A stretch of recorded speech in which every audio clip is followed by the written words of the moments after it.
दिल्ली में सीएम रेखा गुप्ता पर हुए हमले के पीछे का मकसद अब तक साफ नहीं हो पाया है, लेकिन पुलिस पूछताछ में आरोपी राजेश खिमजी ने कई चौंकाने वाले खुलासे किए हैं। जांच में सामने आया है कि आरोपी 29 अगस्त को उज्जैन से दिल्ली पहुंचा था और उसी दिन शालीमार बाग स्थित सीएम के निजी आवास पर भी गया था। वहां उसने जन सुनवाई की जानकारी जुटाई और मौके का मुआयना किया था। पुलिस अब ये पता लगाने में जुटी है कि आरोपी का मकसद क्या था।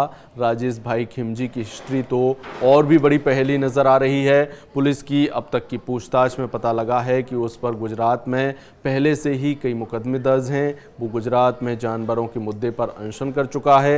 यहाँ तक कि मई महीने में अयोध्या जाकर भी बंदरों को लेकर अनशन पर बैठ चुका है। दिल्ली आने से पहले वो राजकोट से अहमदाबाद होते हुए उज्जैन पहुंचा था। उज्जैन में महाकाल और काल भैरव के दर्शन किए। फिर इंदौर नई दिल्ली एक्सप्रेस से बिना टिकट दिल्ली पहुंचा। करोल बाग के हनुमान मंदिर में हनुमान चालीसा का पाठ किया।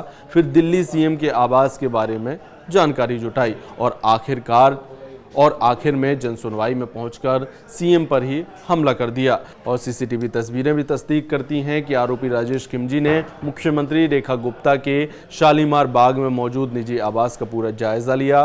वो न सिर्फ बाहर दिखा बल्कि सीएम के घर के अंदर तक भी पहुंचा, जहां वो मोबाइल कैमरे में कुछ तस्वीरें खींचता भी दिखाई दिया। इसलिए ये साफ हो रहा है कि हमला अचानक नहीं हुआ, बल्कि आरोपी पहले से ही मुख्यमंत्री तक पहुंचने की कोशिश कर रहा था।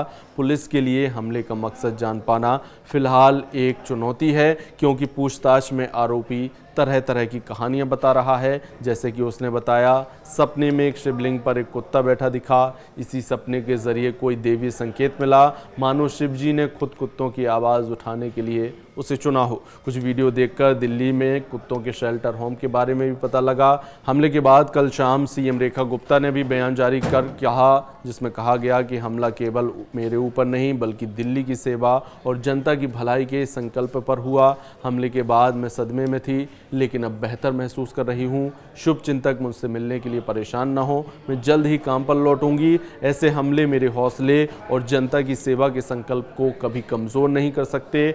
अब मैं पहले से ज़्यादा ऊर्जा और समर्पण के साथ जनता के बीच रहूंगी। जन सुनवाई और समस्याओं का समाधान पहले की तरह ही गंभीरता के साथ जारी रहेगा। फिलहाल इस घटना की सारी एंगल से जांच हो रही है, क्योंकि मामला गंभीर है। देश की राजधानी दिल्ली की सीएम रेखा गुप्ता की सुरक्षा से जुड़ा हुआ है।